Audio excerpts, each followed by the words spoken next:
So I'd like to say good evening to everyone and welcome to our meeting. This is the first meeting for 2025. And I'm Jean James, as some of you don't know me. I'm the president of the Canberra Jung Society. Thank you for joining us again here at MacKillop House and online. Some people are coming in online. Let us first acknowledge the traditional custodians of this land and pay our respects to the elders, past, present and emerging. This evening we're delighted to welcome back our guest speaker, our familiar friend, Rod Taylor. Rod will talk to us about coping with crisis, living in difficult times, how he got in the mess, how to get out of it, and how do we cope. A personal story. Rod has spoken here before about matters of planetary significance, so this time is something different. We all love a personal story to illustrate important scholarly generalities. So I'm really looking forward to seeing what Rod has for us tonight. You may be familiar with his fuzzy logic column each Sunday, the Canberra Times. Rod Taylor is a science writer, radio broadcaster, newspaper columnist and author. He has written for numerous publications, including For the Big Issue, Fairfax Media, Australian Community Media and Motorcycle magazines. Rod produces a weekly science program and podcast for Radio 2XX in Canberra. His weekly science column for Fairfax Media and ACM is in its 16th year. His books include The Path to a Sustainable Civilisation, 10 Journeys on a Fragile Planet, Odyssey to 2020, contributor to Best Australian Science Writing, 2018, co-editor, Sustainability and the New Economy, Springer, 2022. Following Rod's presentation, we'll have a short break and resume for discussion and questions, finishing by 10 p.m. Note that we're recording this event for later reference. If you are here on Zoom, please remain muted while Rod is speaking. Use Zoom chat for comments and we'll open up later for discussion. Thank you, Rod. Lovely to have you here today. Thank you, Jean. And also, before we begin, if you're a member, become a member, you can get our latest newsletter. Editor, it's John over there. Thank you. Thank you for inviting me along today. It's the third time I've come to the Jung Society and I really enjoy coming here. These are the two books that Jean mentioned and I've got them for sale at the back there. So this one is the story of 10 environmentalists who I travelled around Australia and interviewed them, and some remarkable people, some remarkable stories there. And my objective was, well, tell the people stories, which is really what I want to do tonight. This one is more technical, so I'm co-author of this one, and it brings in a broad look at what sustainability really means for economics, renewable energy, and so on and so on. I'm not going to be talking much about that one. I love the flute, by the way. Thank you to our flute player. My daughter is a very fine flute player, and when you have hearing loss, the sounds of an instrument like that are very special. Oh, by the way, I highly recommend the series from the Canberra Symphony Orchestra called Rediscovering Music. And if you have hearing loss, or even if you don't, there's a free concert. There's one coming up on the 17th of March, I think it is. Look up. I can supply the details via Robert. Well, anyway, let's get on with the topic. So you've got a rough idea of what I want to talk about, and Robert put up an ad on social media, and when I shared that online, somebody popped up and he said, but where's your evidence? Where's your rigour? We want data, and you know, implying that I wasn't going to do that. Now, I'm a science writer, so I believe in rigorous thinking. I believe in critical thinking. And but here's a bit of data for you. We have known for decades decades that climate change is a serious problem. We have known since about 1972 that the world is going to run out of resources. The Club of Rome did a model. They built a model they called the World 3, and it predicted that with the growth in consumption and population, that around about the middle of this century, the economy would start to run out of raw materials. And yet here we are, around the world, governments still want to grow GDP as fast as they possibly can. So where's your evidence there? The evidence is that in spite of the evidence, we're still doing the wrong thing. And I'm going to get your feeling from you in a moment about what you think about that. What this means is we don't have a science problem. We don't have a technology problem. We have a people problem. Because right at the bottom of everything we do, it's people who are doing what we're doing. It's people who are driving the world into a precarious position that it is in now. So I got into the habit in talks that I do. I like to ask the audience a couple of questions. Now, I've already done that with this group. I'm not sure you've all were here when I did that, but I'm going to skip the question, but I'm going to tell you what I do. And that is the first question, I ask the audience on a scale from 1 to 3, how serious do you see the world's sustainability problem? 1 says, yeah, not too bad. 2 says like it's serious. And 3 says it's really, really serious, bordering on catastrophic, okay? And I mean, you can show me your hands if you like for that, but I can tell you I get very consistent results when I do it.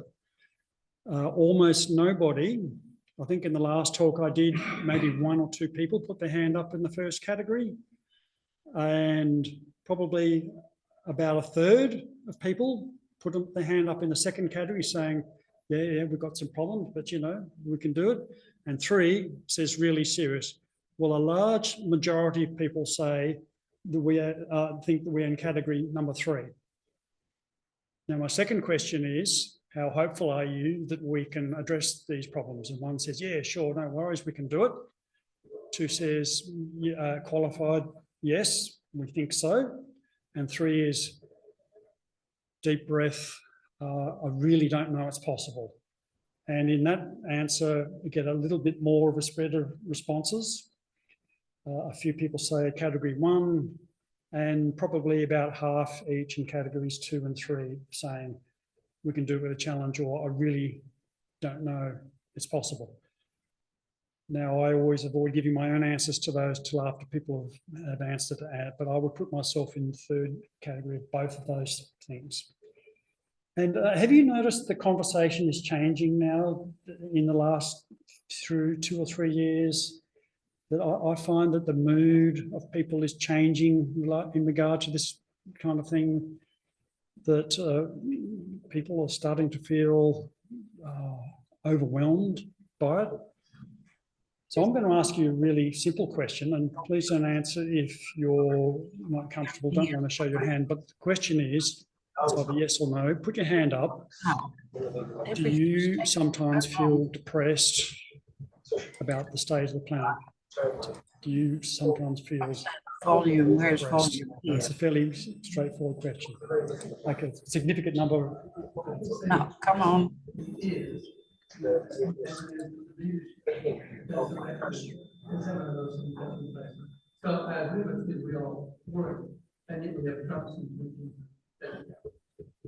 How do you explain that? Yes,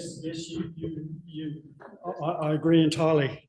And we're going to talk a little bit about leadership, or where our political leadership is at the moment. What is volume? Now, have you ever come across a thing called a SWOT analysis? No. Some hands, yeah. I think a few of you will, but it's a really good technique in strategic planning, and it kind of categorizes it's a bit of a framework for thinking about a problem, and it's really simple, but it's very effective. So SWOT is strengths, so you list all the strengths. W is weaknesses. What are your weaknesses? O is opportunities. What are the opportunities for dealing with your situation, whatever it is, and threats. Now I'm going to flip these around. I'm going to talk about threats first because that kind of sets the scene to where we are today. And I've hinted at this already. And a few of these things you already know. Climate change. Let's start off with the big one. We've just broken the 1.5 degrees warming threshold. Whether that will continue year on year is uncertain. I was reading the opinions of various experts just before I came on today. And the climate naturally will fluctuate a bit, but the trend is upwards. Now, what climate change is going to do is it's destabilising the climate. It's not just about more sunny days.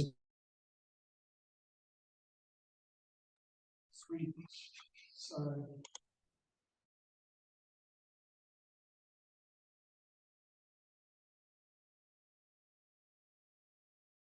5,000 years. And it's remarkable in the history of the planet because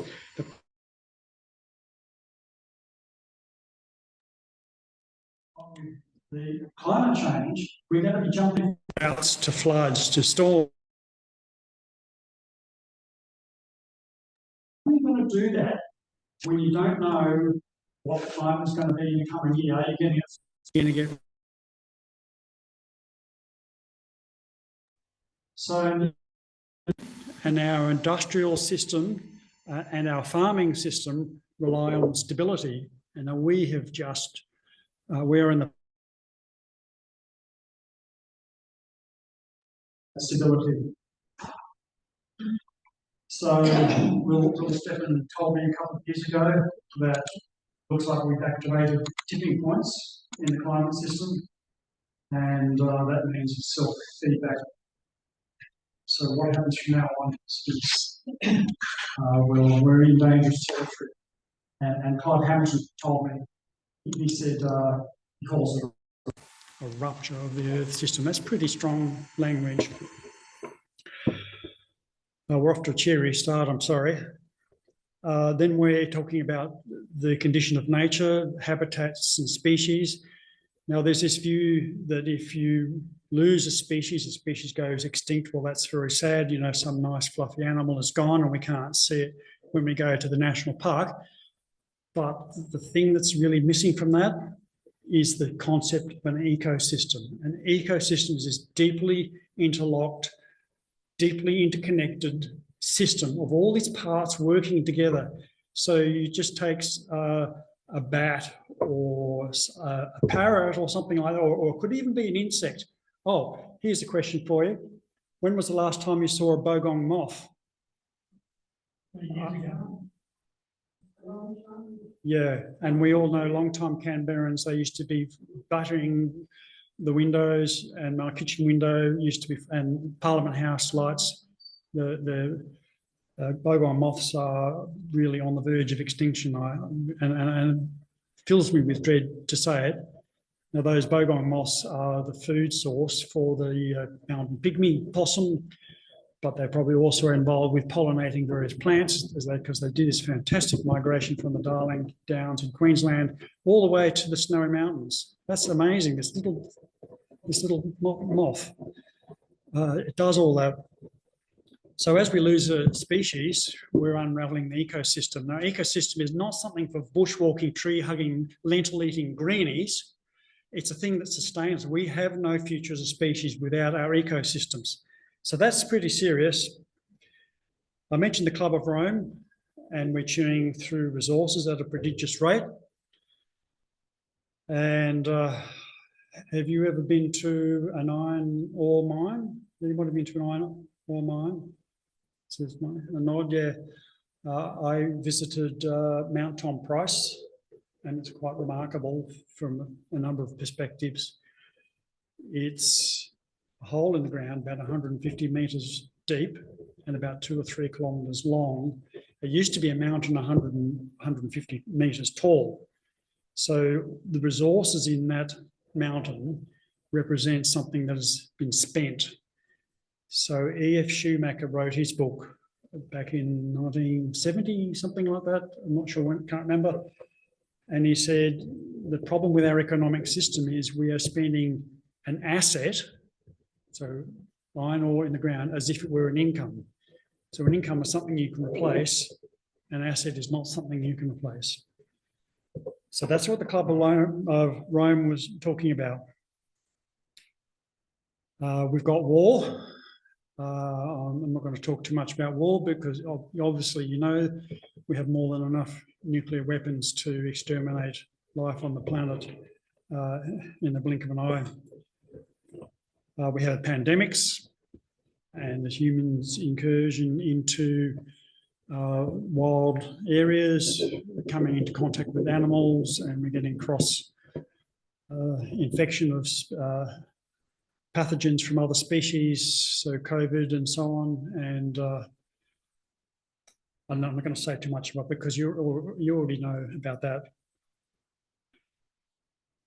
We have state capture. So now we're kind of jumping down a level a little bit. So why are governments not responding to climate change? Why are governments spending billions of dollars on weapons? Why is Australia part of the AUKUS agreement?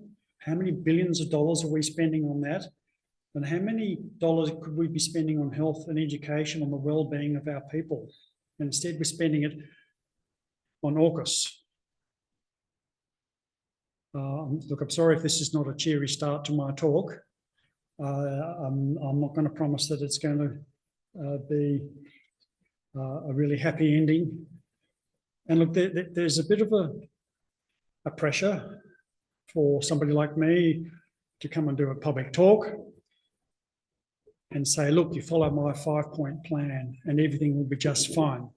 Well, I might have done that a few years ago, but I really hate to say it, but I'm increasingly sceptical that such a thing actually exists. Or if we did do it, and there are things, so this book here, this outlines a whole bunch of things that we could actually do, but are we going to do them? What's the chance of all the things in this book happening? No, not that great. Okay, now artificial intelligence. Who feels, give me a show of hands, who feels uncomfortable about the sudden emergence of artificial intelligence? Yeah, that's a significant number of people. Yeah, I do too, and I suspect it's for the same reasons you do. So we've become accustomed to the idea that machines are stronger and faster. We can produce all the things around this room in a factory through automation. They can do that faster. But artificial intelligence is different because it's now pushing into the thing that makes us uniquely human, our intelligence and our creativity. And I find that alarming. And Robert, and I helped Robert put up an ad on social media for this event. And guess what happened? It got bounced, right? A known underground organisation, the Jung Society, got bounced for inappropriate business practices because our ad didn't go through. And you know what? I'm 95.32% sure that no human ever touched that ad, that there was some automated process in the background that said, oh, we've tripped some keywords or something. Oh, we're dealing with at home a deceased estate at the moment and a mobility scooter, right? Oh, by the way, if you want a mobility scooter, come and see me after. One careful owner. The ad got bounced by the online sales thing because it said, oh, it's a health product or something like, you know, it's a scooter. You know, we're not selling drugs or syringes or anything like that. It got bounced. So we had to put some fudge the title of this thing. So it's not a mobility scooter, it's something else. So we're blacklisted. Okay, so that's artificial. I'm going to have a drink. Not enough whiskey in my cup, I'm sorry. Okay, now they're sort of technical things, but I promise to talk about the human side of the situation a bit. So let's start off with another big one, and that's psychopathy. Now, I don't know if Jung has anything to say about psychopaths. Do you want to give me a hand with that one? Not sure? Okay, so we did interview a psychopath researcher a few years ago, and it was a fascinating experience. Well, psychopaths are a particular personality type, a pathological personality type, and I probably don't need to tell you too much about what they do, but a lack of regard, a lack of empathy, they're manipulative, they often have grandiose self-opinions, so they're experts at just about anything you can name, and they're attracted to positions of power. Okay, now does that ring any bells for you right now? No.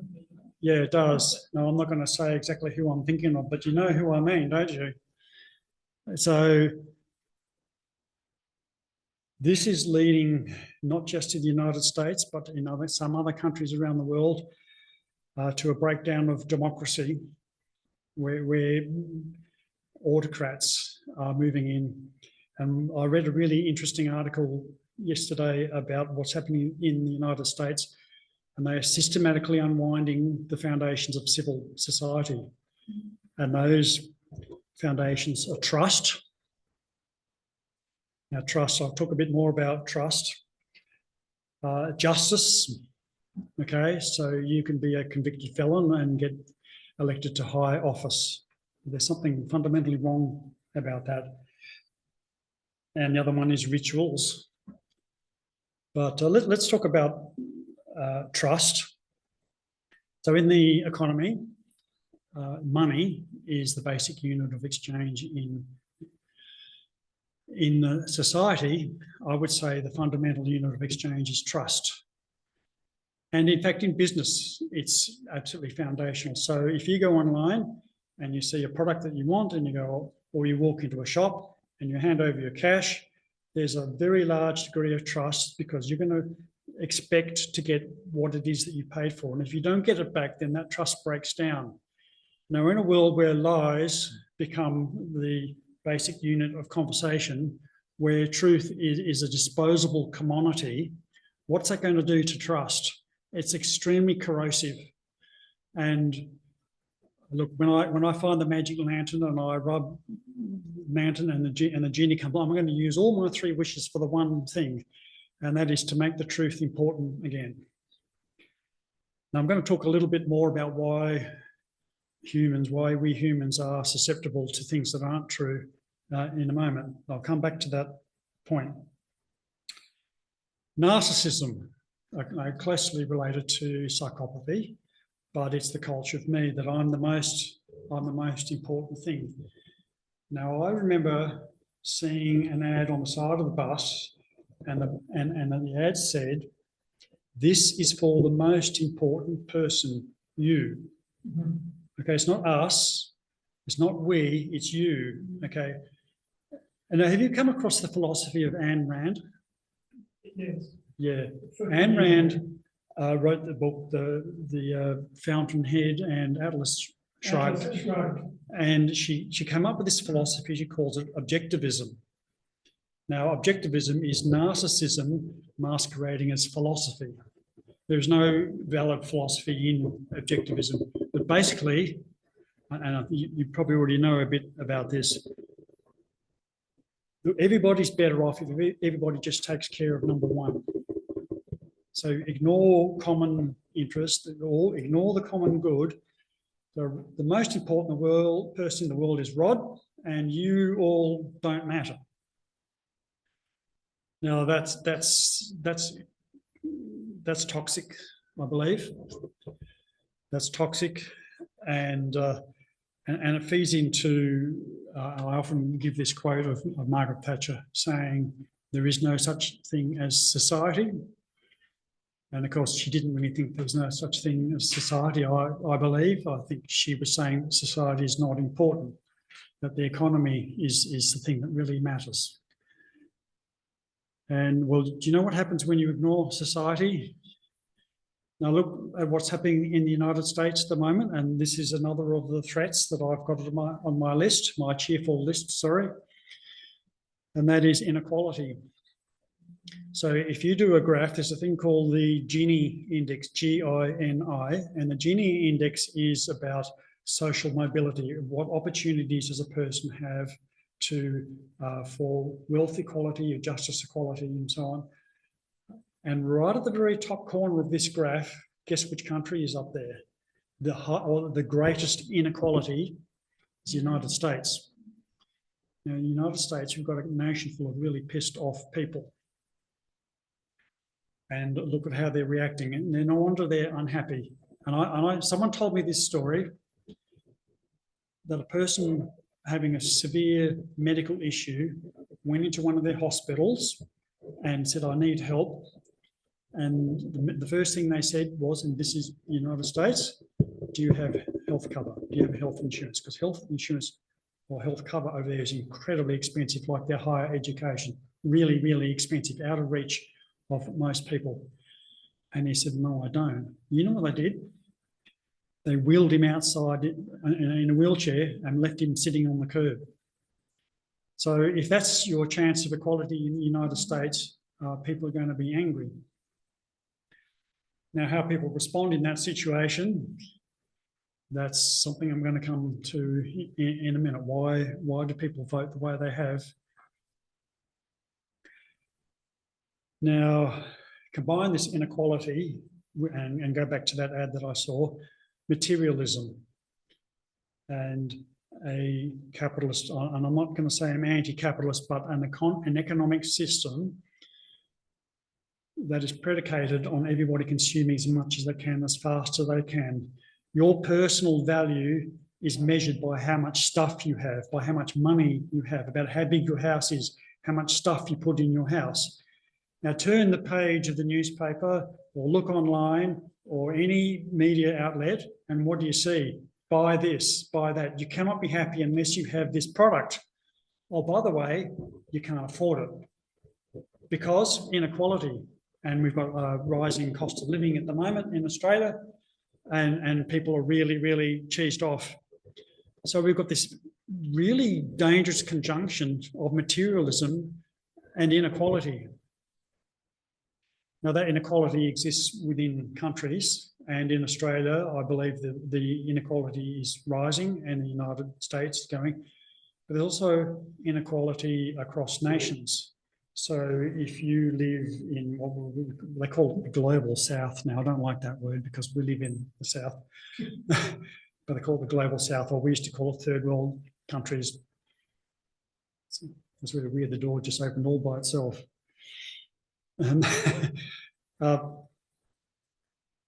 So there's this concept called the donut, and to put it really simply, Kate Raworth, an economist in, I think she's British, says there's two boundaries in a society. The bottom boundary is whether you're ecologically sustainable. So you might be wealthy, like us, but you're not ecologically sustainable. Or you might be ecologically sustainable, but not socially sustainable. So a sustainable future for humanity is not just ecology, it's society as well. In fact, it's the society and the economy and nature. All three are deeply interlocked, but the economy is a product of the other two, not the other way around. So when you hear, and I say it all the time, that our objective as a government is to grow the economy, well, that's forgetting the other two. At what cost? Now, I've mentioned truth and democracy. Right, so that's a pretty bad list of threats, right? Sorry about that. Let's look at some weaknesses, and these weaknesses go some way to explaining the threats, but also flip a weakness.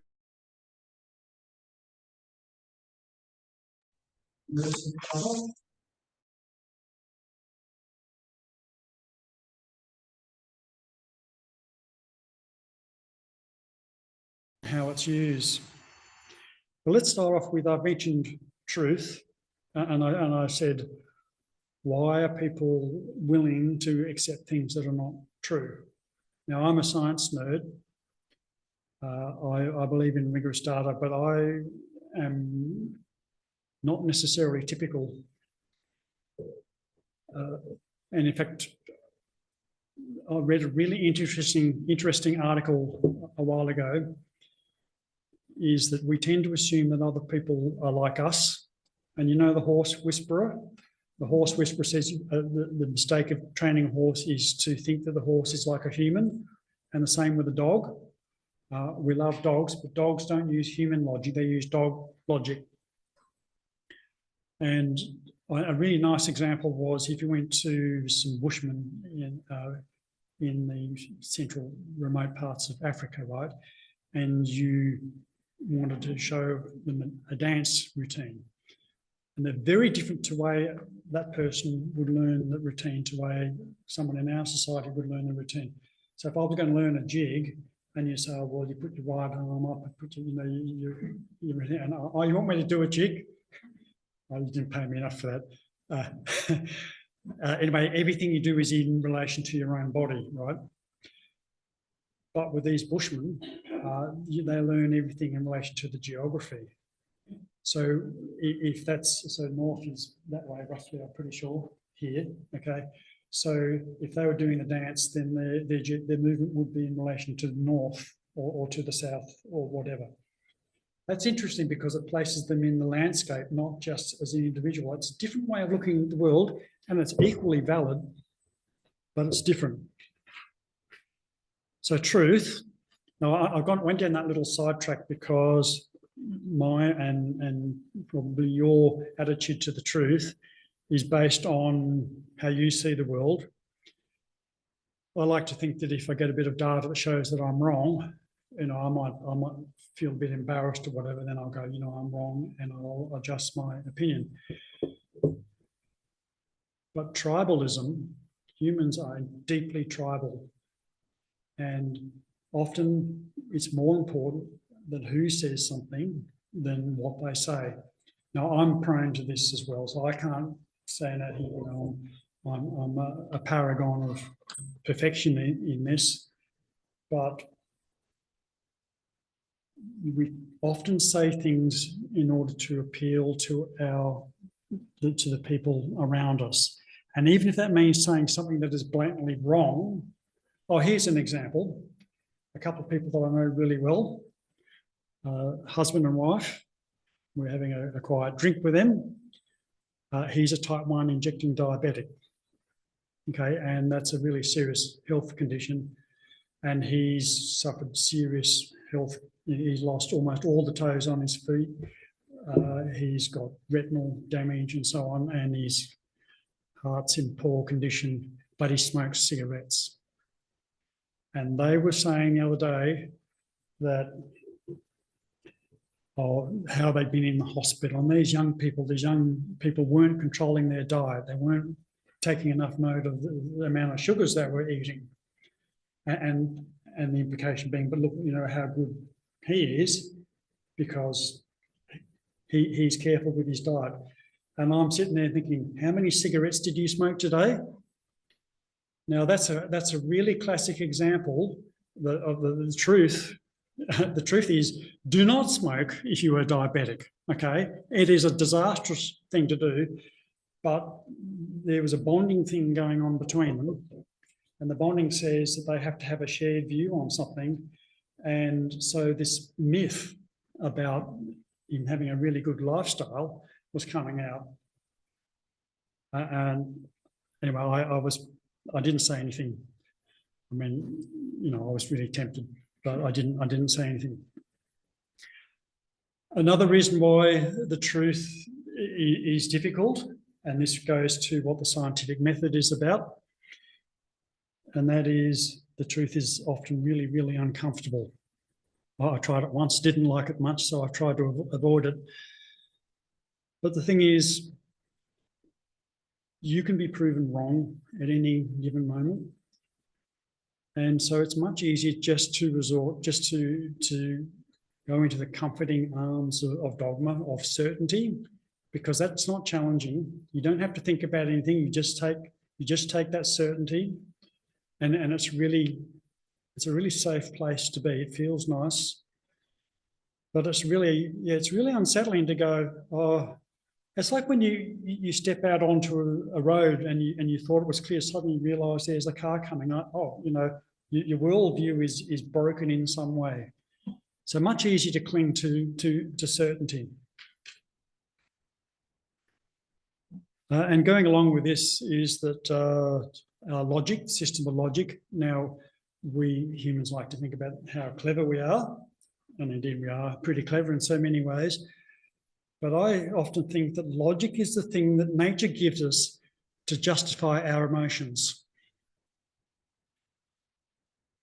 It's a thing that makes us feel comfortable. It's a thing that says, I am this kind of person. It reinforces my self-view.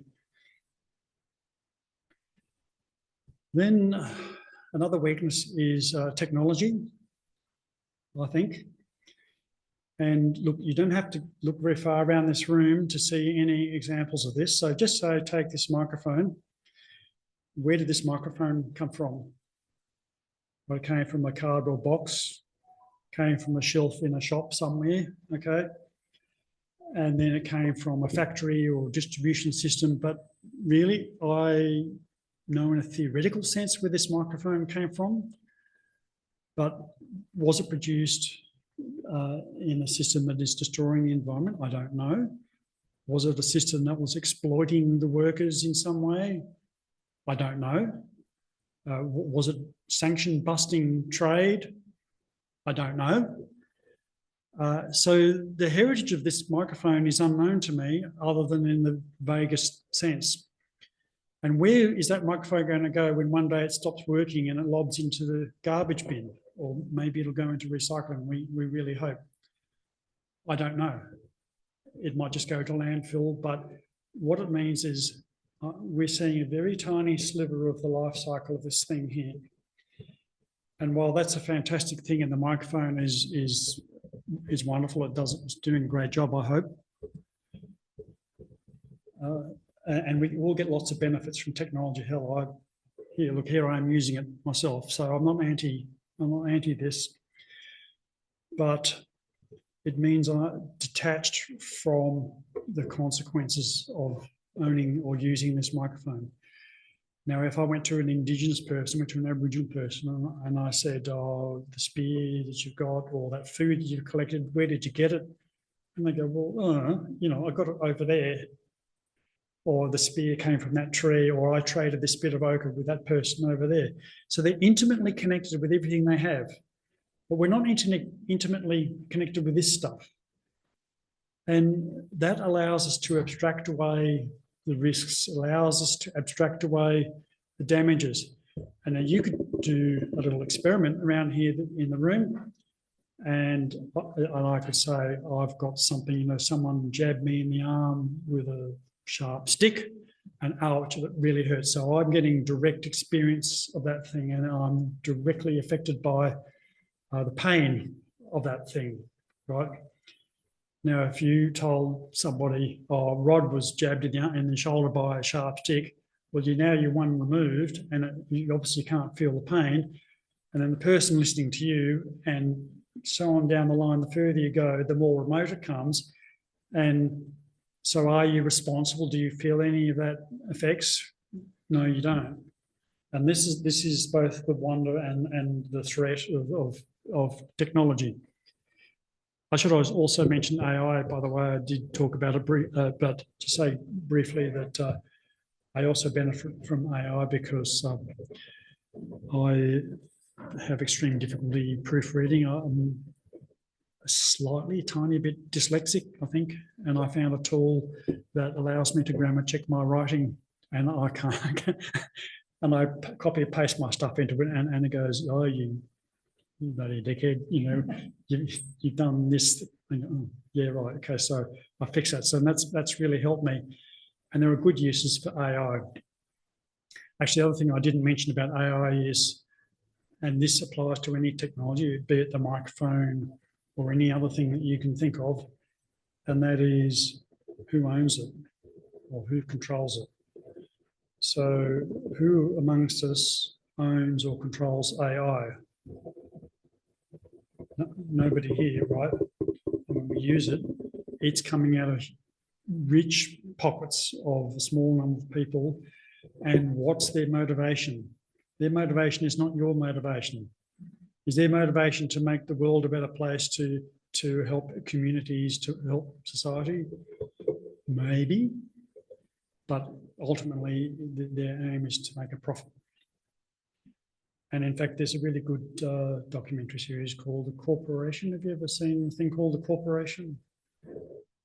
There's a really interesting episode in that where they go through the psychopathy checklist against a corporation, and a corporation ticks the boxes for being psychopath.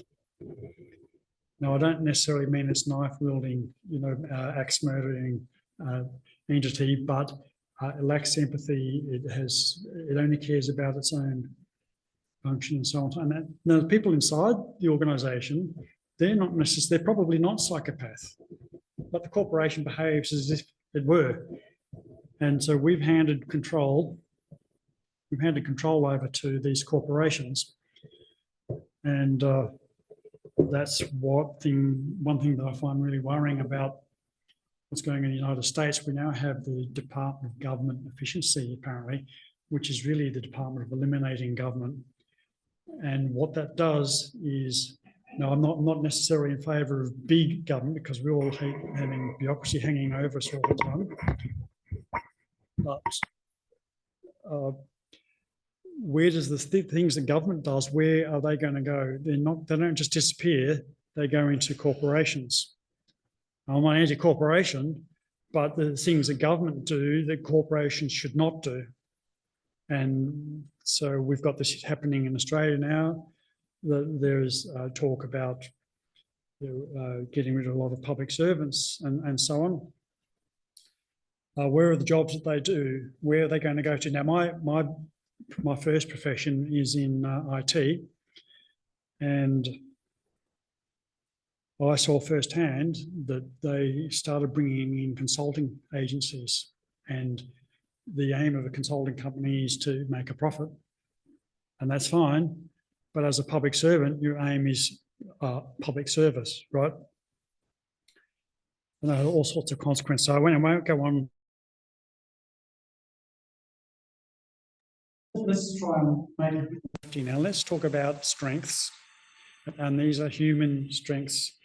And I've mentioned our intelligence, our problem solving. We have a lot of trouble defining what intelligence actually is, of course, because it's not a simple binary thing. It's not a single dimension. And I really dislike the IQ test, first because I suspect I do really badly at them. But it's a very narrow way of looking at what intelligence means, and there's different. I'm pretty sure Jung, am I right? You would have something to say about different types of intelligence? Maybe. Okay, tell me afterwards then. Adaptability. Humans are incredibly adaptable creatures, and you look, we have occupied every ecosystem on the planet because we are really adaptable. We are omnivores. We can survive in a wide range of climates, and we use our technology to get into places that would otherwise be impossible.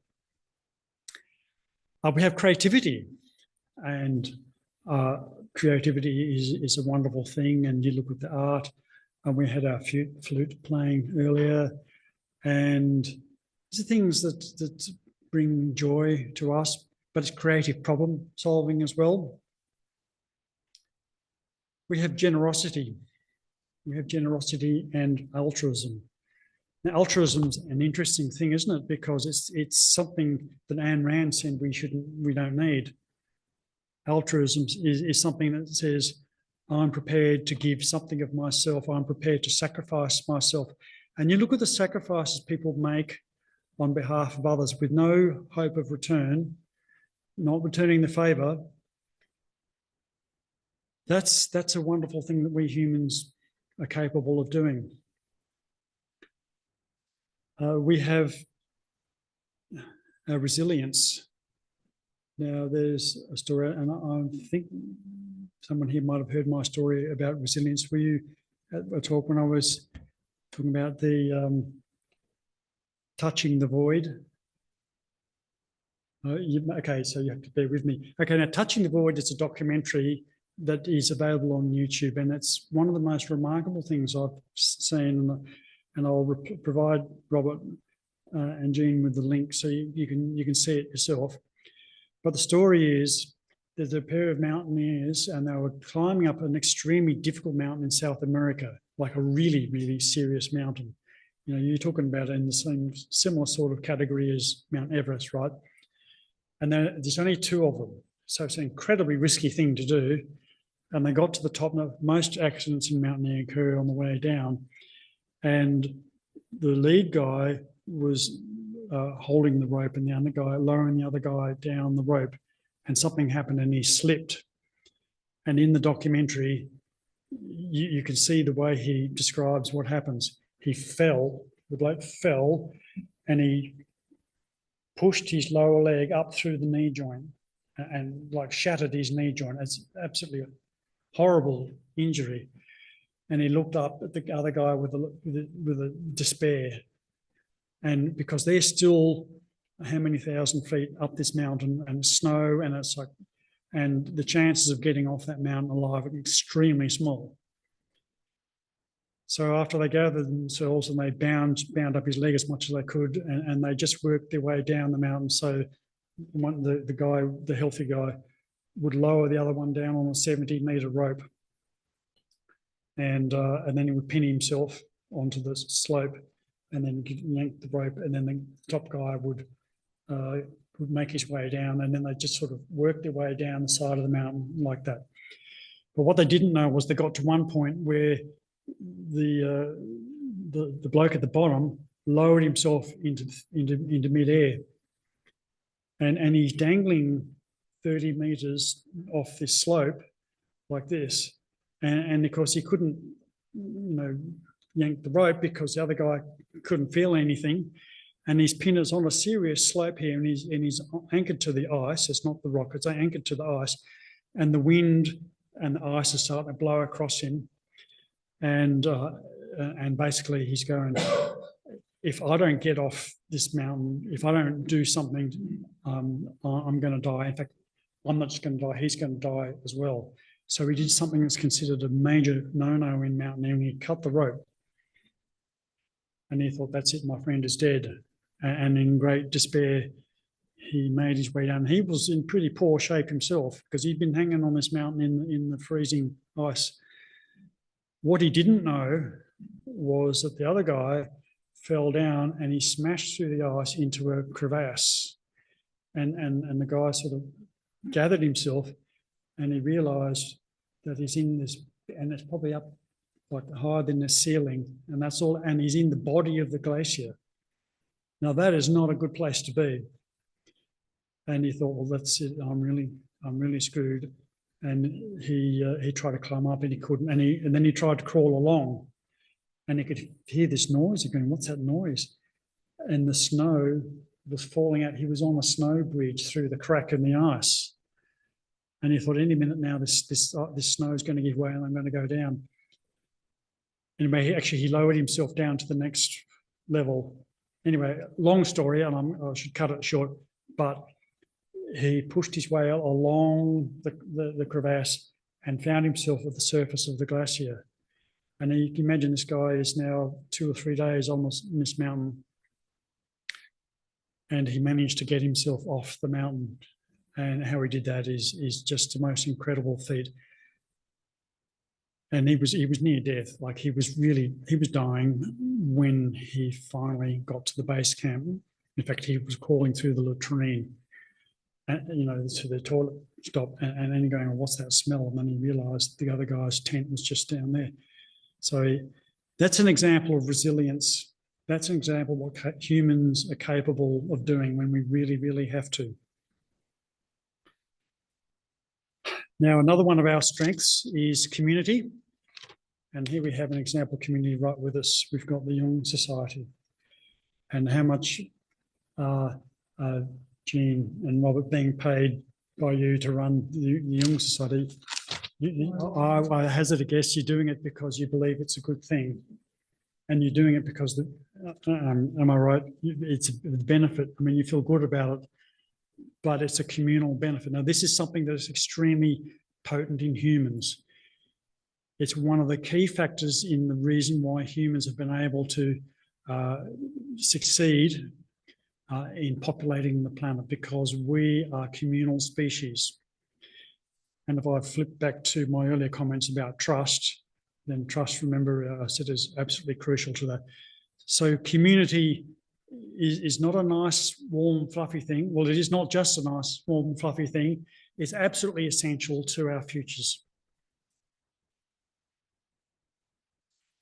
Now, let's talk about some opportunities, and we're running towards the end of time. Hope. Now, I have a fairly, you might not agree with my opinion on hope. I hope people talk about hope. All you need is hope. Well, depends on what you mean by hope. Workmate used to say to me that if you don't succeed, then redefine success, which is an interesting comment. So am I hopeful that we're going to suddenly turn the whole planet around, the whole system of human civilization around? Actually, no, I'm not hopeful, really.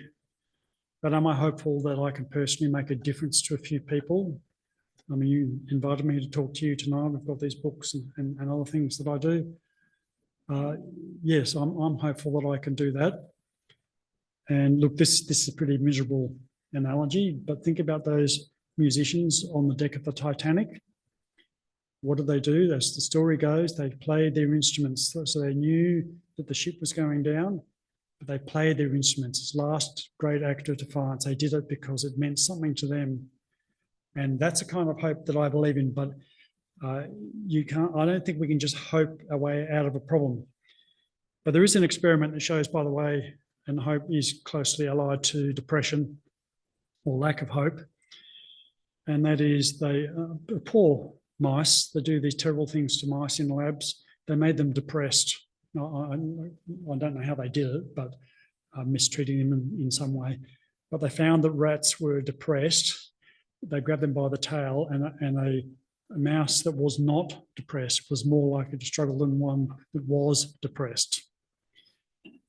So I don't want to give away hope, because unless we keep trying, then we have no chance at all. And the worst thing we could do is just give up. So I don't want anybody to give up. Truth, I've talked about. Trust. I've mentioned Indigenous people, Indigenous thinking. Now, I'm no representative of Indigenous people.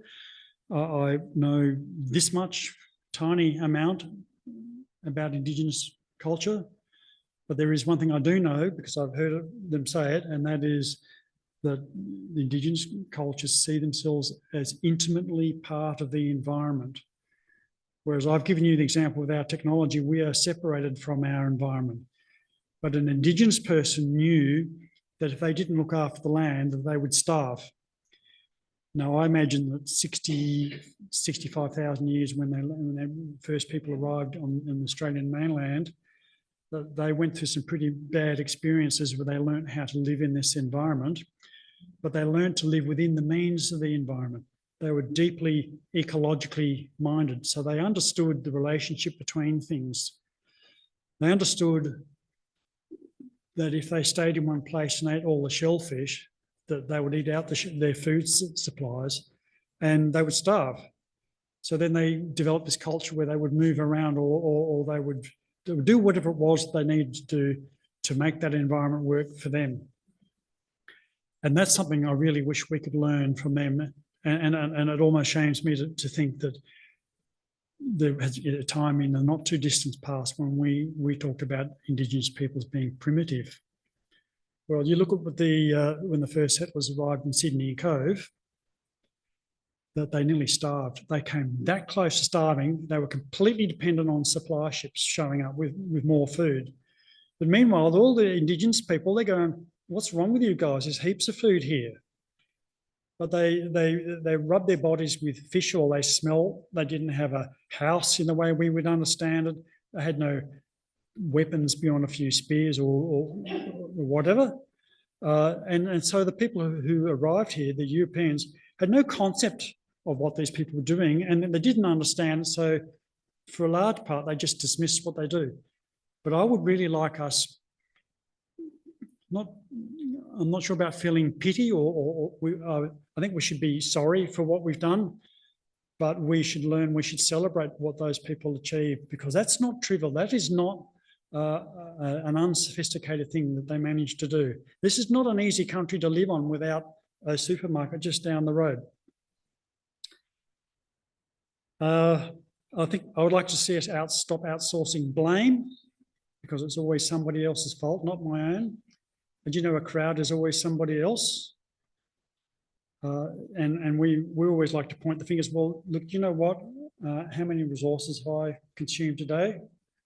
How much carbon have I sent into the atmosphere because I was running my computer and the cooling at home? The food that I've eaten, and so on and so on. So I'm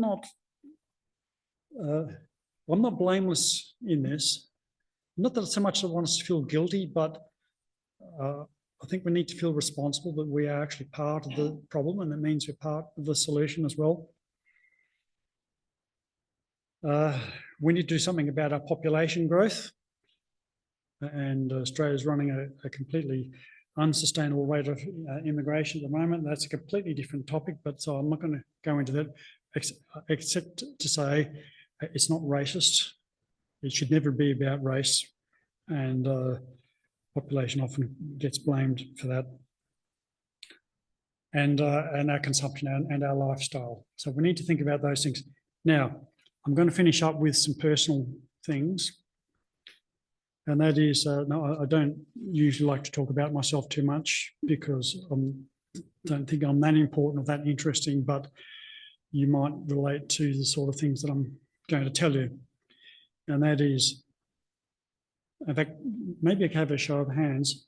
Who looks at the news and goes, that's some awful thing happening in that country, and going, you know, I don't want to read it?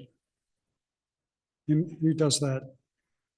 Yeah, I'm doing it increasingly more. I'm disengaging from the news because I know that things that upset me are happening. And can I do anything about it?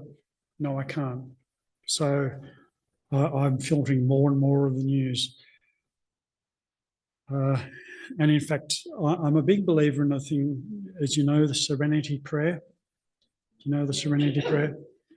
And I think it's a really profound insight, and it means a lot to me. And the Serenity Prayer says, give me the serenity to accept the things that I cannot change, the strength to change the things that I can change, and the wisdom to know the difference. And I think that's a really deep insight into how to think about these problems from a personal perspective. And my wife says, oh, and the last one should be, and the strength to strangle the people that are responsible. So which leads me to the next one, humour. The world is a silly place. The universe is a silly place, and I think we must laugh. And so, you know, when we have a good joke, we feel laughter, we feel those endorphins coming through, and I couldn't imagine a world without humour. Our friends, people you love, your family, spending time with them, doing things important. I can't imagine, I don't want to imagine the world without that. An appreciation of nature and beauty. So I look at the sky, I love watching the clouds, and I think how amazing they are. And here I am, this tiny little insignificant speck, and I'm looking up at the night sky, and I'm thinking those little points of light, billions and billions of years away, light years, huge distances, and the universe is just astonishing, and it fills me with wonder, it fills me with awe. Numinous, I think, is the word, and that does sustain me. And as I put my hand up, you know, I do feel depressed sometimes about the state of the world. So these are the things that keep me going. And the last thing is happiness. Whoever said that happiness was part of the deal? somewhere along the line, we got the notion that we all have to be happy. Well, if you're happy, that's fantastic. And we all have moments of happiness. We'll have these moments of joy. We need those, but don't expect to be happy, really. I think it's unrealistic to expect that I'm going to go through life feeling this great sense of joy, other than for brief moments. There are other things that I think are sustaining. That is maybe not happiness, but satisfaction or a feeling of purpose, a feeling that you have a reason to get up in the morning, a reason to do something. There's nothing worse than starting a day thinking, well, I've got nothing to do and nobody cares whether I do it or not. And so here we go, Jean and Robert, you're running the Jung Society, and that is a wonderful thing, and I think you deserve praise for that. And I'm sure in your own lives you all have something. Well, that actually conveniently is my last point. And so I'm going to hand over back to Jen. Yeah, I don't need a microphone. I've been teaching for 50 years, so I know how to deal with not having a microphone. I'd like to say thank you very much for your talk. It's very interesting and very challenging, I guess you could call it. We have to think of what does make you happy, or what does make you sad, or what does make you all these different things. So yes, you really brought in a lot of points, and particularly now our society is quite difficult to deal with, I think, in many ways, many areas. So thank you for that. Now we can all go and enjoy our supper. We can have a drink in here. We can have something lovely to eat there and enjoy each other's company. And also, we've got the library here. If you're a member, to become a member, you can take books away and read them. If you're not a member, you still can enjoy the books. All right? So we're lovely to have you people here tonight. Just enjoy the supper, and then we'll come back and ask many questions. You're allowed one each. Thank you. They were all, Canada and all these other countries in Europe and America, they're all sort of focusing on nuclear as an option, yet we seem to have a debate at the moment between the major political parties, with the Labor Party saying it's a terrible idea and the Coalition saying it's a good idea. So I was wondering what you thought. Okay, yes, thank you. Nuclear energy. I'm not an energy expert, so I'm going on what I understand. And the other person who wrote that green book over there is an energy expert. And if I go on the CSIRO cost modelling for nuclear energy, it is really, really expensive. So I don't have the numbers off the top of my head, but if I recall, it's something like $200 for a kilowatt hour, whereas solar or wind is like 15 to 20. It's like a lot more expensive. So that's not actual numbers, that's just me off the cuff, right? The time to deliver is very significant. So we won't get a nuclear reactor in Australia anytime within the next 15 years. And which parliamentarian wants one of these things in their electorate? So I can't see that being a big winner for anybody wanting to get votes. A lot of it's based on the so-called small modular reactors. And I did interview a guy because I got curious about an expert on nuclear energy, and he was a big advocate for that, and he was a technical expert. Now, there is no such thing as a small modular reactor right now. You can't just go and buy one. So that doesn't exist. Then there's the legal framework in Australia. So it's currently not legal to build a nuclear reactor in Australia, and there's state, local laws as well as federal. So there's huge hurdles to overcome for anybody who wants to put a power station in. You know, of course, about the nuclear waste, and no one really has properly solved the nuclear waste issue. My understanding is the new nuclear reactors. Sorry? My understanding is the latest generation of nuclear reactors that have been Okay, that's not my understanding, but I'm not going to claim expertise to disagree on that one. And the other thing, the term that you used was base load energy. So in your question, you said nuclear for base load. So base load electricity supply is a thing that works off the principle is a small number of really big generators. That's what we have with coal power stations. But the thing is, the technology has really moved on now. The idea of those monolithic things, and by the way, the current coal fleet is becoming unreliable. So we've got these enormous boilers and all this stuff that goes on inside them.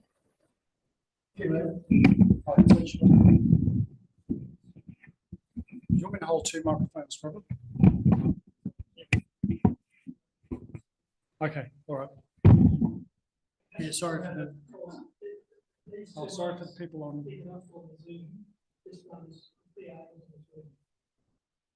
Yep. So base load is the old way of looking at electricity generation, now with renewables, with mostly wind and solar, and now batteries, of course. You have a large number of smaller generators distributed across the network, and they're much more responsive. So base load generators really, really slow to crank up and crank down. So to change the output from a coal-fired power station or a nuclear reactor takes hours or days to adjust. But the new generation stuff is very responsive, and it's all happens in short term. So my view is it's not necessary and it's too expensive. As to other situations in other countries, look, I don't want to comment on that because that's as I understand it. Sells energy all over Europe and sells it all very cheaply, and it's often I just try to. Yep. Yeah. Look, I don't want to get myself into, if I make comments, things that I'm not qualified to comment on about Europe. But I would say that one cost that is not often thought about is the cost of decommissioning a power station. And actually, you look at the cost, there's one that's being built in Britain at the moment on the west side of the country, near Bristol, Hinkley, and it's costing $1 billion, and it's like way over budget, way over due. So that's a really not a good investment. As to existing generators, I don't want to comment because it's not my thing. Do we have any? Yeah, I'd like to just add to that. Thank you. Since solar power is clearly very inexpensive way to do things and more successful, you have to ask yourself, why does a politician want nuclear power? And why doesn't politicians say, let's just work harder on making solar and wind power better? I think you have to ask yourself that question. Why would someone advocate a thing which is, as you said, very expensive, far in the future? Not really. Well, why don't we talk politics? I mean, that's not a dirty subject. I can talk in stereo. We should always think about that because, as you were saying, to carry on, why do we not have better policies when most people want it? The leaders who choose. Look, I've heard one commentator suggest that it's what they call a dead cat policy. Dead cat policy is something you throw in to distract everybody, and it's never going to fly, but you do it because it distracts from the other things too that you don't want to talk about. I'm not going to. That's their comment. But but the other thing about nuclear in Australia, at least, is that the commentary that I'm reading says that it's going to delay the transition of coal or fossil fuels because power companies will hold off investing in renewable sources because there's all this uncertainty. So that's something to think about. Well, one thing I should say is that I'm not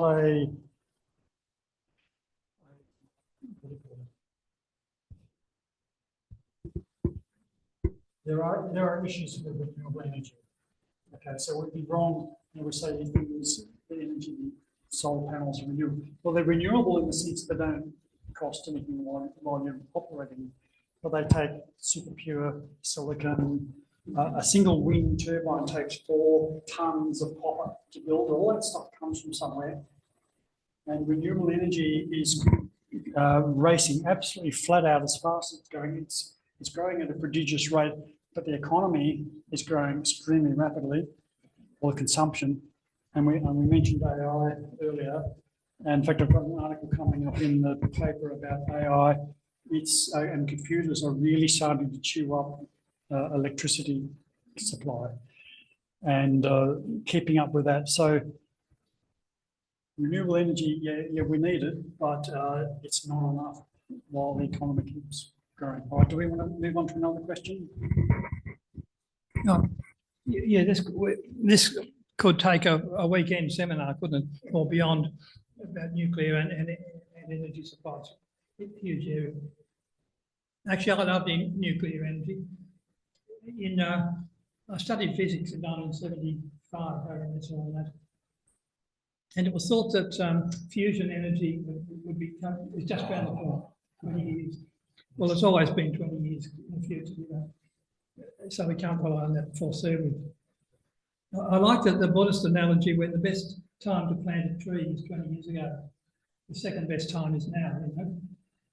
So if Australia got started like France in 1960 or something with nuclear energy, we could be in a great place. Anyway, we're not, so we have another set of questions. On the cost of renewables, transmission lines and so forth, I'm amused to see the new high-capacity transmission lines on Hindmarsh Drive that turns right and goes down to the HMAS Harman data centre there, where intelligence agencies and so forth have their data centre. That centre now consumes so much electricity that the heat from it disturbs incoming aircraft, and they have flight planes that don't go directly over that centre. So you can imagine the amount of kilowatts that that's consuming. Started reactor in America just for Facebook. So they're, Yes. Because they need so much energy. Yeah. Huge. Yeah.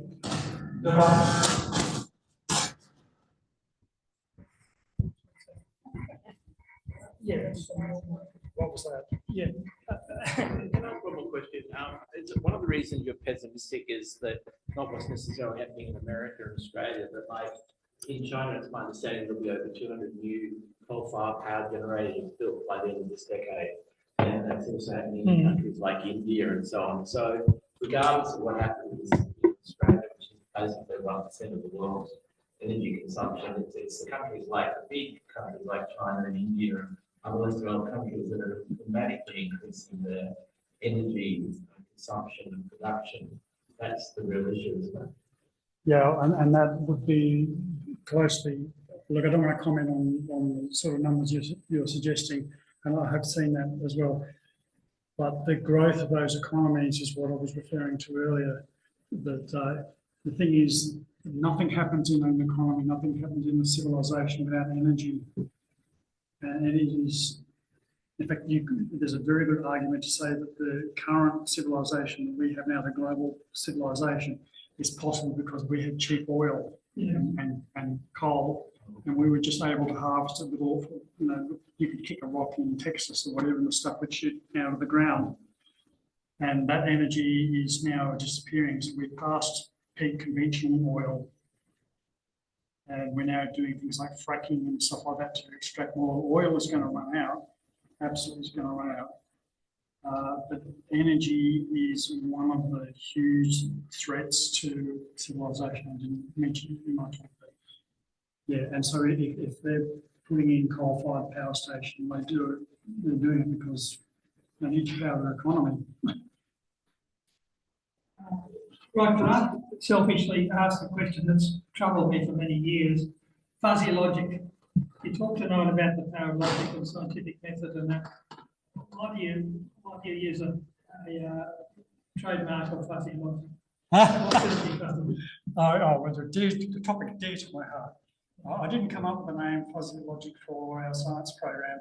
So I don't know who did. I've been trying to find out. But fuzzy logic is a technique of artificial intelligence. Yes. And it's quite simple, really. In fact, my hearing aids use fuzzy logic. But basically, it says that a thing is not in a simple category. The category is a fuzzy thing. There's no sharp dividing line. It's not you're here and then suddenly you're in there. So the computer chip or whatever has a sliding scale, and it says you're a little bit of this and a little bit of that. I could make a kid's song out of that, couldn't I? So have I answered your question? Yes, thank you. How long have you been using the heading? Oh, in the newspaper or on the radio? In your public presence. Oh, okay. So I started broadcasting on with fuzzy logic in 2008. Well, that was quite a while before the public versions of AI. Oh, yes, but the fuzzy logic concept goes back 1960 or something. It's actually really old. So it's not really, it's not part of the new, it's not a new thing. Anybody would like more questions? Yeah, I do. Okay, so there was actually someone recently saying that to build more resilience, are we able to stop that?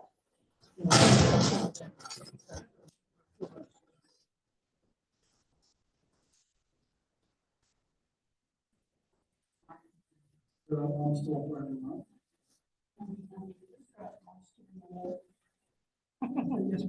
Yeah, okay. I'll see this. Yeah. Okay, so they were saying in order to be more resilient and less scared and actually reduce anxiety, you actually have to condition yourself to scary things. So they've got this recreational, go on haunted places and get a bit of fear, and that will actually increase your ability to cope and handle fear. Right. So as we keep retreating now, because the world problems have gotten so much bigger than probably what we've had before, but we keep retreating and not be witness to it because we're getting bombarded and overwhelmed by it. Is there a way of conditioning ourselves that we can stand in full witness of the whole of what's happening in the world and not just start to censor and stay away from it? And by that, actually be better communicators in our emotion when we're talking about something. I really like what you just said, and I think you make a powerful point that if we all just retreat, if we all just surrender and say it's somebody else's problem, then and leave it to a small number of people who are willing to do something, which might not be the right thing, then the disengaging is a dangerous thing to do, I think, is part of what you're suggesting. That's a really tough one, and I do know people in the climate science field, and I think it must be a bit like being a crash scene investigator. Every day they're forced to look at the data and to look at the evidence as to where we are right now, and I wonder how they cope with that, and it must be a very stressful thing. I guess there are psychological techniques, so you've alluded to one, which is like sort of a conditioning therapy. You just sort of, it's happening, but you're trying to remove the emotional content from it. So, like, there's one where you have a phobia of spiders, and they sort of gently introduce the person to spiders. That's the sort of thing you're talking about? Yes, yes. Yeah. There's a contemporary form of exposure therapy called acceptance and commitment therapy that has this concept of creative hopelessness. I find creative hopelessness based on the work of a psychologist called Steve Hayes.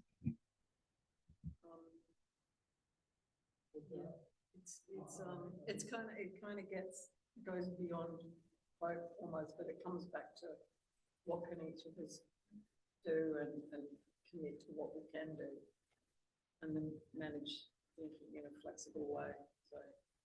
Yeah, there's a large part of the person's psychology. I think that in a very crude way, some people see themselves as pilots, and some people see themselves as passengers. Passengers just, they just go wherever the plane takes them, and pilots have some control. And until a person gets powers because and I did once about 5 years ago, plane. So some planes are saying their powers. Well, I think it's a for a bigger conversation as to how to make ourselves psychologically more resilient to the sort of situation that we're facing. And I've given some thoughts about that tonight. But I think there's probably a lot more that qualified people could say about that I haven't. Yeah, Karen, we'll look forward to your Friday presentation on creative purposes. Great topic. It's like that Carl Jung struggled with in 1914 and so forth, years after that, where he went into deep depression and feeling the focus and so on. And the little book over here was full of his artwork. Right. It's more moving if you can read the archaic German than it's written in, otherwise we'll put up an English translation. It's English.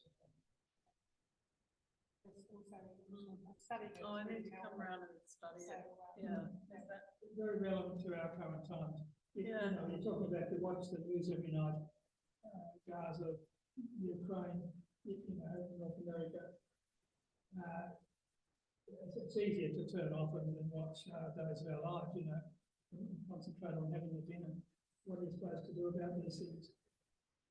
We can still lead good lives, that are useful in some sense. Yeah. So it's a huge issue. It would be an excellent subject for Friday night. Thank you for offering to. You on a spot. Yeah. Thank you. Voluntold. Kai says that people feel overwhelmed in the face of global problems, but I can fix my backyard. So they watch cooking shows and garden restorations and stuff like that, because I can fix my yard. Look, the other thing I mentioned, I touched on, was humour. And I can remember my dad, Mum and Dad got married, and 3 months later, Dad was shipped off to Korea.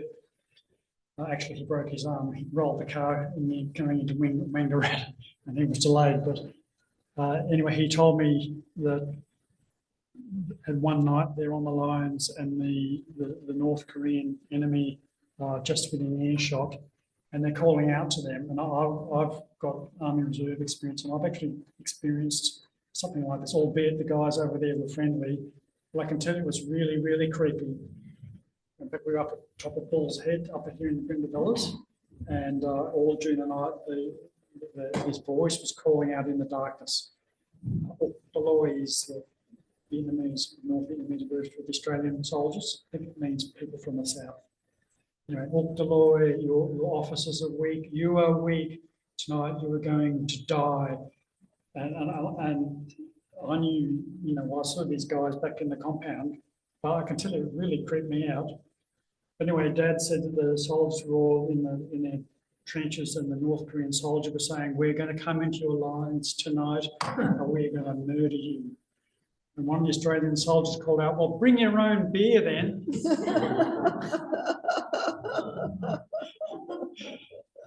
So I think humour is definitely a good. Like I say, the universe is a silly place, and we must laugh. See, speaking of humour, I can see a great flash of lightning out there, and guess it's going to get wet. No, it's only water. Do we have any more questions or comments?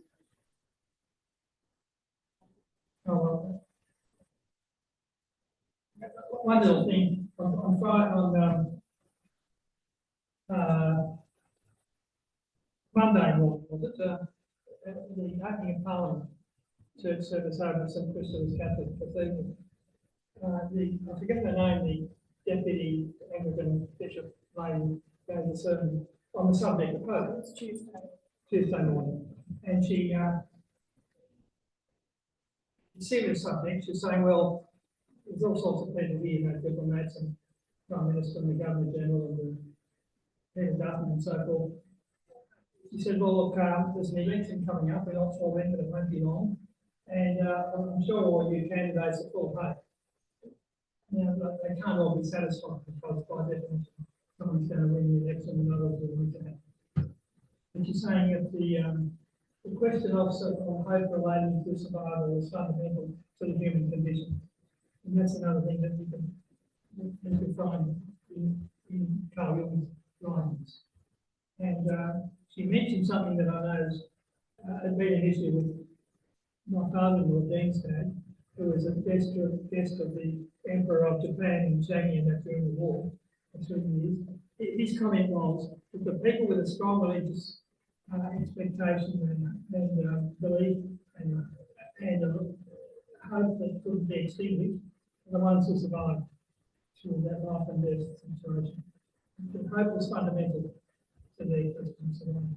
So I was amused to find the sermon on Tuesday morning with the Parliament on that very same subject. Actually, I think there is social research because for that blue book over there, the 10 Journeys book, by the way, if you want to buy one, put it'll add there. That they've done, I mentioned the rats being held by their tail, but experiments on humans show that the ones who felt they had some chance of succeeding were more likely to continue on and not stop. Whereas people thought it was hopeless, then just lie down and surrender. So hope is important from that point of view. It's an issue with our young people with regard to things that seem beyond their ken, like climate change, loss of diversity of species and so forth, where it's really sad to see young people saying, well, I feel hopeless, I'll just enjoy myself. I'll seek happiness because the wider issues don't expect to have any knowledge. Yeah, a lot of it goes down to the character type. I mentioned passengers and pilots. I had a friend once and he was complaining about not getting guidance counselling during his university days. He said, nobody told me I should be doing it. And I remember thinking, well, why didn't you find out for yourself? Because he's a very passive sort of character that wants to be led. So that's just an inherent part of a person. Sort of frustrating to see them do that kind of thing. 10 o'clock, so I think we're sort of finished. Thank you very much. I don't need microphones. I'm very fast. I actually trained my voice to, I tried it out one day. I was in a gymnasium school. I tried my voice to see how far kid would run out. And I said, right, I'm going to try my voice out and see if you can hear me. So I raised my voice, and this kid can hear me in the gymnasium. So I said, there we go, don't need microphones. So I'd like to say thank you, Rod. You've certainly started our year off in a very good note. Very interesting. As Robert said, we could go on a whole weekend talking about all these issues and still not get there. So you've given us a lot to think about. And so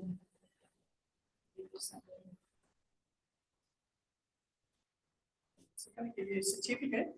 This is where you can put it in one of your books. And say thank you very much for your efforts. And also we pay you some money. Oh, yeah. So we have to get your. We have it. Robert said we have it. So we'll get that in there. So I'd like to say thank you for that, and you can remember us from the certificate, so you don't forget. You have to come another time. Well, thank you very much. You've been a terrific audience. I want to take you home with us. And thank you, Jean and Robert, to organising all this. Yeah, no, it's great to have you. It's a good thing. Good to start the year, particularly when we have a lot of